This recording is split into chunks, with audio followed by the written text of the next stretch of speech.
अपने channel study 92 पर। मेरा नाम अमरीश कुमार। दोस्तों आज मैं आप लोगों के सामने जीव विज्ञान के अध्याय 4 उत्सर्जन लेकर आया हूं। दोस्तों उत्सर्जन जो पार्ट है बहुत ज्यादा इंपॉर्टेंट है, क्योंकि इनमें इसी उत्सर्जन पार्ट से लगभग 7 से 8 नंबर के प्रश्न बिहार बोर्ड में पूछा करता है। दोस्तों क्योंकि यह चैप्टर जो है बहुत ज्यादा इंपॉर्टेंट है, तो दोस्तों इस वीडियो को जरूर अंत तक देखिएगा और समझिएगा, क्योंकि अगर यह पाठ आप अच्छे ढंग से जान लीजिएगा तो शायद आप 7 से 8 नंबर बिहार बोर्ड में ला लीजिएगा। ठीक है दोस्तों, तो चलिए हम वीडियो को स्टार्ट करते हैं। दोस्तों स्टार्ट करने से पहले एक बात आप लोगों को बता दूं कि दोस्तों अभी तक नोटबुक नहीं निकाले हैं तो पहले नोटबुक निकाल ले और मेरे कराए गए प्रश्नों को भली भांति लिखे याद करें, ताकि आप बोर्ड में अच्छा स्कोर कर सकें। तो दोस्तों अगर इस चैनल पर आप नए हो या अभी अभी मेरे चैनल को देख रहे हो तो सबसे पहले मेरे चैनल को सब्सक्राइब करें, बेल आइकन को प्रेस करें, ताकि हमारी आने वाली पहली नोटिफिकेशन आपके पास पहुंच सके। तो चलिए दोस्तों हम टॉपिक की ओर चलते हैं। पाठ का नाम है दोस्तों उत्सर्जन। दोस्तों उत्सर्जन क्या होता है, उत्सर्जन का अर्थ क्या होता है, क्या आप जानते हैं उत्सर्जन का अर्थ क्या होता है? तो जानिए उत्सर्जन का अर्थ ही होता है बाहर निकालना। उत्सर्जन का अर्थ क्या होता है दोस्तों? बाहर निकालना, यानी हमारे शरीर में, हमारी बॉडी में, पेड़ पौधे में जो भी अवशिष्ट पदार्थ है उसको क्या करना? बाहर निकालना। यानी कि हमारे शरीर में जरूरत के सामान या सामग्री को अंदर रखना और जरूरत जिसका नहीं है उसको क्या करना?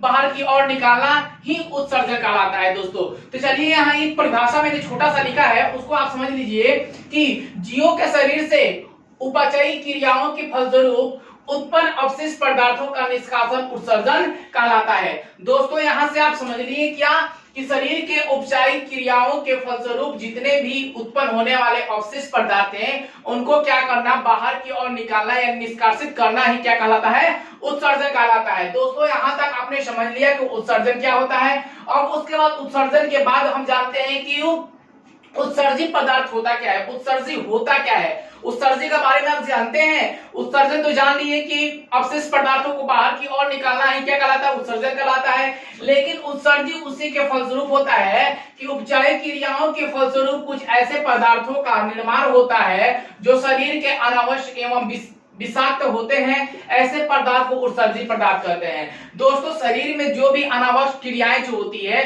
यानी कि हमारे शरीर में समझ लीजिए कि एक बुरी तरह की क्या होती है? विषमाता, यानी कि खराब पदार्थ क्या होते हैं जो उत्पन्न हो जाते हैं। उत्पन्न होने के बाद वो हमारे शरीर में क्या करते हैं? हानि पहुंचाते हैं। हानि पहुंचाने के बाद क्या होता है कि वह पदार्थों को क्या करता है? उत्सर्जन के माध्यम से उत्सर्जित करके उसे क्या करता है? बाहर की ओर निकाल देता है। उसे ही हम कहेंगे दोस्तों उत्सर्जित पदार्थ। यानी कि हमारे शरीर में अनावश्यक विषाक्त पदार्थ जो उत्पन्न हो जाते हैं उसे बाहर निकालने की क्रिया को उत्सर्जित पदार्थ कहते हैं। जैसे में दोस्तों क्या होता है कि जीवधारी, यानी कि हमारे जो हम हैं और मनुष्य है, जीव जंतु है, उनके शरीर से क्या क्या चीज को बाहर निकालना ही क्या कहलाता है? उत्सर्जित कहलाता है। तो जैसे में दोस्तों क्या हो सकता है? एक यूरिया।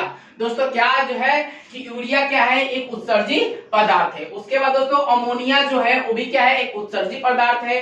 यूरिक अम्ल होता है वो भी क्या होता है दोस्तों? उत्सर्जित पदार्थ होता है। CO2 यानी कार्बन डाइऑक्साइड, लवण, मल, अतिरिक्त जल, यह सब क्या होते हैं दोस्तों? यह होते हैं उत्सर्जित पदार्थ। दोस्तों आप जानते हैं एक बात की उत्सर्जित पदार्थ तो जीवधारी में बता दिया हमने, लेकिन पेड़ पौधे में भी क्या उत्सर्जित पदार्थ होते हैं?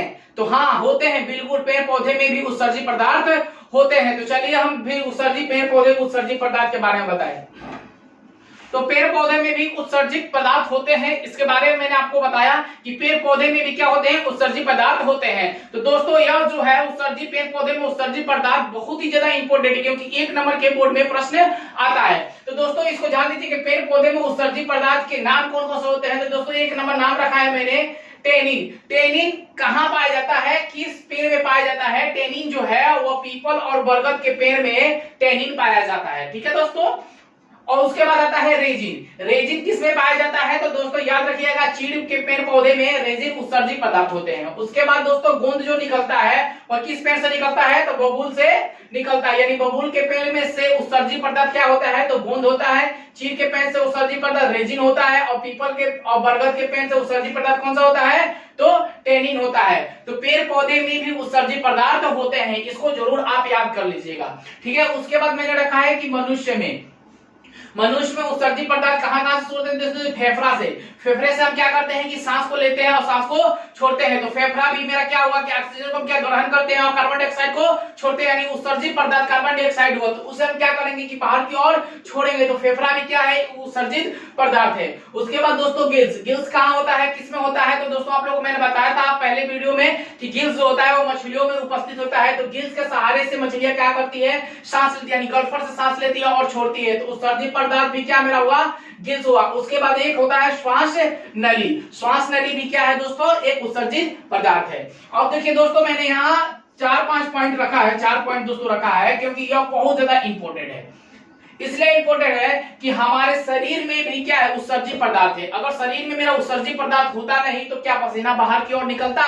नहीं निकलता। पसीना निकलना उत्सर्जित पदार्थ का एक अंग है। ठीक है, तो देखते हैं आगे है कि त्वचा। त्वचा जो है वो सबसे बड़ा उत्सर्जित पदार्थ है। त्वचा जो है क्या है दोस्तों कि सबसे बड़ा उत्सर्जित पदार्थ है।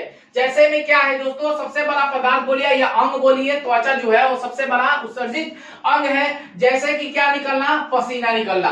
दोस्तों पसीना जब निकलता है तो हम कैसे मानते हैं कि पसीना निकल रहा है? किसके माध्यम से पसीना निकलता है? तो दोस्तों याद रखिएगा एक बात कि श्वेत ग्रंथि के द्वारा हमारे शरीर से क्या निकलता है? पसीना निकलता है। किसके माध्यम से? तो श्वेत ग्रंथि के माध्यम से हमारे शरीर में क्या निकलता है?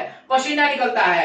हमारे शरीर के त्वचा में छोटे छोटे छिद्र होते हैं, उस छिद्र के माध्यम से हमारे शरीर से क्या निकलता है? उत्सर्जित पदार्थ पसीना बनकर बाहर निकलता है, जो श्वेत ग्रंथियों के माध्यम से क्या होता है कि पसीना बाहर की ओर निकलता है। उसके बाद दोस्तों हम आगे रखे हैं यकृत। यकृत यानी कि लीवर। लीवर में भी कुछ उत्सर्जित पदार्थ है, जैसे कि अमोनिया।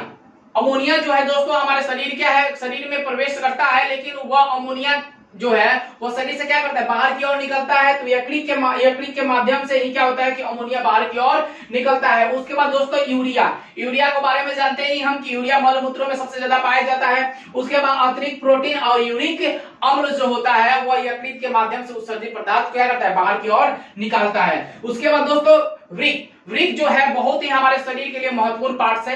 अगर वृक्क यानी वृक्क का अर्थ होता है दोस्तों किडनी।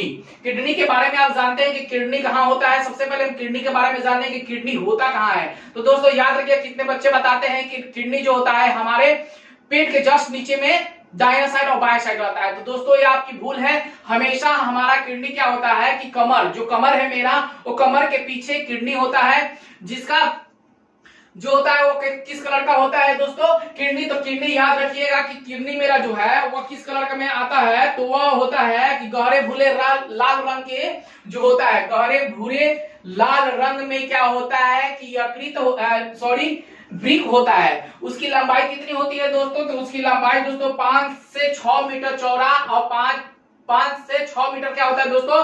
चौड़ा होता है। 2.4 से 4 सेंटीमीटर क्या होता है? मोटा होता है। यहां मैं लिख देता हूं आप लोगों की इसकी लंबाई कितनी होती है। तो 5 से 6 मीटर मोटा होता है दोस्तों यह, और चौड़ा कितना होता है? 2.5 से 4 सेंटीमीटर क्या होता है? मोटा होता है। ठीक है दोस्तों, यह जो होता है इतना है, 5 से 6 मीटर क्या मोटा और 2.5 से 4 सेंटीमीटर क्या होता है? मोटा होता है। ठीक है, और वह कहाँ होता है? तो हमारे कमर के जस्ट पीछे भाग पर नीचे में क्या होता है कि वृक्क होता है। यह जो होता है वह हमारे शरीर में जब भी हम पानी पीते हैं तो उसको क्या करता है कि रिफाइन करता है। रिफाइन करने की क्रिया वृक्क का होता है। वृक्क का आकार बिल्कुल छोटा होता है। अगर यह वृक्क खराब हो जाए तो हमें मृत्यु हो जाती है।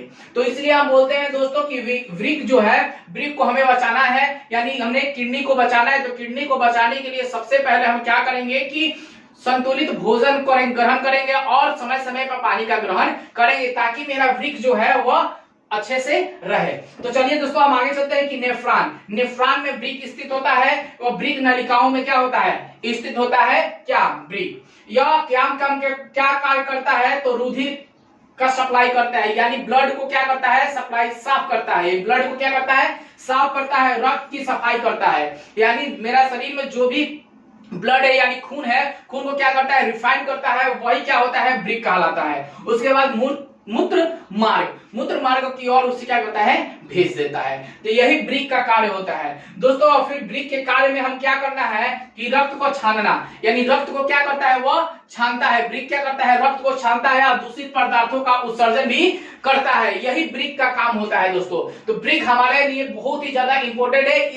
अगले नेक्स्ट वीडियो में आप लोगों को मैं ब्रिक के बारे में नामांकित चित्र बनाकर और ढंग से, बहुत अच्छे ढंग से मैं आप लोगों को ब्रिक के पार्ट पढ़ाऊंगा। तो दोस्तों अब हम चलते हैं कि मानव मूत्र के अवयव के कुछ प्रतिशत जो है वो आप लोगों के सामने मैं बताऊंगा कि मानव मूत्र में जल कितना प्रतिशत होता है। दोस्तों मानव मूत्र में जल कितना प्रतिशत होता है इसको आप जानते हैं, तो दोस्तों याद रखिएगा कि मानव मूत्र में जल की प्रतिशत कितना होता है, तो 96% होता है, यानी 96% जो होता है वह मल मूत्र होता है। ठीक है, मानव के मूत्र में कितना जल होता है, तो 96% होता है। अब हम बताते हैं यहाँ पे कि 24 घंटे में मानव मूत्र जो होता है, जब हम बाथरूम करते हैं तो 24 घंटे में हमें क्या क्या तैयार करता है, हमारे शरीर में मूत्र क्या क्या तैयार करता है। तो दोस्तों याद रखिएगा कि 80 से 100% जो है वो प्रोटीन को निर्माण करता है। किसका निर्माण करता है, तो प्रोटीन का निर्माण करता है। कितना, 80 से 100 ग्राम तक प्रोटीन का निर्माण करता है। उसके बाद 96% उसमें क्या होता है, जल होता है, और 4% होता है ठोस, 2% होता है अन्य पदार्थ। ठीक है दोस्तों, और उसके साथ में 1.5 से 2 ग्राम यूरिक अम्ल मूत्र के साथ उत्सर्जित होता है। जब हम बाथरूम करते हैं तो इतने सामान को क्या करता है कि ब्रिक जो है उसको रिफाइन करता है। रिफाइन करने के बाद इतने चीजों को क्या करता है कि बाहर की ओर निकालता है। तो हमारे लिए ब्रिक क्या है, बहुत ही ज्यादा इंपॉर्टेंट है, क्योंकि बार बार बोर्ड में पूछता है कि नेफ्रॉन का नामांकित चित्र बनाए और उसे दर्शाए, उसे सिद्ध करे। ठीक है, तो याद रखिएगा कि 24 घंटे में एक बार क्या मानव मूत्र में क्या क्या 80 से 100 ग्राम प्रोटीन तैयार करता है, 96% जल और 4% ठोस, 2% अन्य पदार्थ, 1.5 से 2 ग्राम यूरिक अम्ल मूत्र के साथ उत्सर्जित करता है। तो दोस्तों मैं यही वीडियो को समाप्त करता हूं, नेक्स्ट वीडियो में और अच्छे से चर्चा करूंगा। दोस्तों अगर मेरी वीडियो आप लोग को अच्छी लगी हो तो एक लाइक बटन को दबाइएगा और ज्यादा से ज्यादा अपने दोस्तों में शेयर करिएगा। धन्यवाद दोस्तों।